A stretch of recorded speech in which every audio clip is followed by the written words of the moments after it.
Je parie que vous avez entendu parler de Che Guevara, mais avez-vous déjà réfléchi à son homologue africain? Aujourd'hui, on plonge dans l'histoire d'un leader révolutionnaire qui a secoué l'Afrique dans les années 80, Thomas Sankara. Surnommé le Che Guevara africain, Sankara a dirigé le Burkina Faso pendant seulement 4 ans, mais son impact résonne encore aujourd'hui. Alors, attachez vos ceintures, on part pour un voyage à travers la vie d'un homme qui a changé le visage de la politique africaine pour toujours.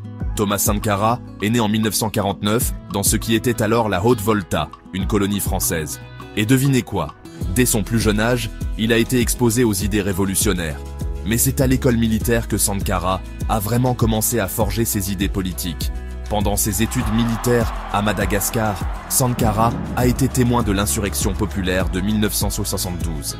Ça a été un véritable déclic pour lui. Il a commencé à dévorer les œuvres de Marx et de Lénine et à s'intéresser de près au mouvement révolutionnaire du monde entier. En 1983, Sankara arrive au pouvoir par un coup d'État. Et là, il décide de changer le nom du pays de Haute-Volta en Burkina Faso, ce qui signifie « le pays des hommes intègres ». Pas mal comme déclaration d'intention, non? Mais Sankara ne s'est pas arrêté là. Il avait une vision claire pour son pays. L'indépendance totale, économique et culturelle vis-à-vis de l'Occident. Sankara voulait que le Burkina Faso se tienne sur ses propres pieds. Il a lancé des programmes ambitieux pour améliorer l'éducation, la santé et l'agriculture. Son objectif, que chaque Burkinabé puisse manger à sa faim, aller à l'école et recevoir des soins médicaux. Ok, parlons un peu d'économie. Sankara avait une idée fixe, l'autosuffisance. Il voulait que le Burkina Faso produise tout ce dont il avait besoin. Alors, il a lancé une campagne massive pour augmenter la production agricole. Il a distribué des terres aux paysans, construit des barrages pour l'irrigation et encouragé la culture de produits locaux. Son slogan ? Produisons et consommons burkinabé. C'était une approche radicale et ça n'a pas plu à tout le monde, surtout pas aux anciens colonisateurs qui perdaient dans leur influence économique. Sankara n'était pas seulement un révolutionnaire économique, il était aussi un véritable progressiste social. Et vous savez quoi ? Il était particulièrement en avance sur son temps en ce qui concerne les droits des femmes. Il a nommé des femmes à des postes gouvernementaux importants, interdit les mariages forcés et la polygamie, et promu l'éducation des filles. Il a mis en place des programmes pour encourager l'indépendance économique des femmes, comme des cours d'alphabétisation et des formations professionnelles. C'était du jamais vu dans la région à l'époque. Le style de leadership de Sankara était, disons, unique. Il était connu pour son charisme et son éloquence, mais aussi pour son approche parfois autoritaire. Il a créé les comités de défense de la Révolution, CDR, des groupes de citoyens chargés de mettre en œuvre les politiques révolutionnaires. Sankara a aussi eu des conflits avec les syndicats et certains groupes traditionnels. Son style direct et son refus de compromis ont créé des tensions, même parmi ses alliés. Sur la scène internationale, Sankara était un fervent défenseur du panafricanisme et du non-alignement. Il critiquait ouvertement l'impérialisme occidental et l'apartheid en Afrique du Sud. Dans un discours célèbre à l'ONU, il a déclaré « Je parle au nom de tous ceux qui ont été laissés pour compte ».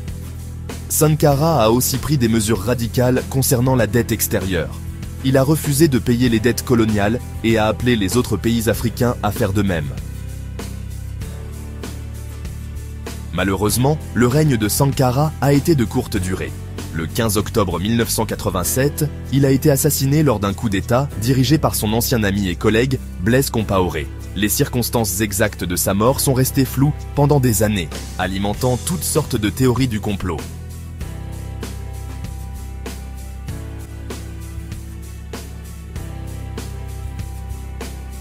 Même après sa mort, l'influence de Sankara persiste. Il est devenu une icône pour de nombreux jeunes Africains qui voient en lui un symbole de résistance contre le néocolonialisme et la corruption. Ses idées sur l'autosuffisance et la dignité africaine continuent d'inspirer des mouvements politiques à travers le continent. Sankara nous a montré qu'une Afrique différente est possible. Son courage et sa vision continuent de nous inspirer aujourd'hui. Alors, que pouvons-nous apprendre de l'expérience de Sankara ? Son règne nous montre à la fois le potentiel et les défis du changement radical. Il a prouvé qu'un leadership visionnaire peut accomplir beaucoup en peu de temps, mais aussi que les réformes rapides peuvent créer des résistances tout aussi rapides.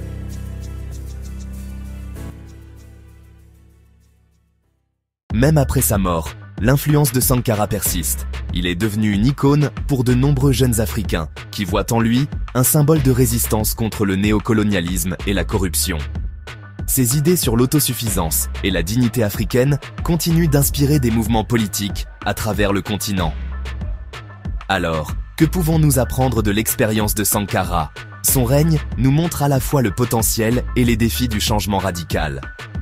Il a prouvé qu'un leadership visionnaire peut accomplir beaucoup en peu de temps, mais aussi que les réformes rapides peuvent créer des résistances tout aussi rapides. Et voilà, c'est la fin de notre voyage à travers la vie de Thomas Sankara, un homme qui, en seulement 4 ans, a tenté de transformer radicalement son pays et a laissé une marque indélébile sur l'histoire africaine. Que vous soyez d'accord ou non avec ses méthodes, il est indéniable que Sankara a osé rêver d'une Afrique différente, indépendante et fière. Et ce rêve, d'une manière ou d'une autre, continue d'inspirer des gens à travers le continent et au-delà.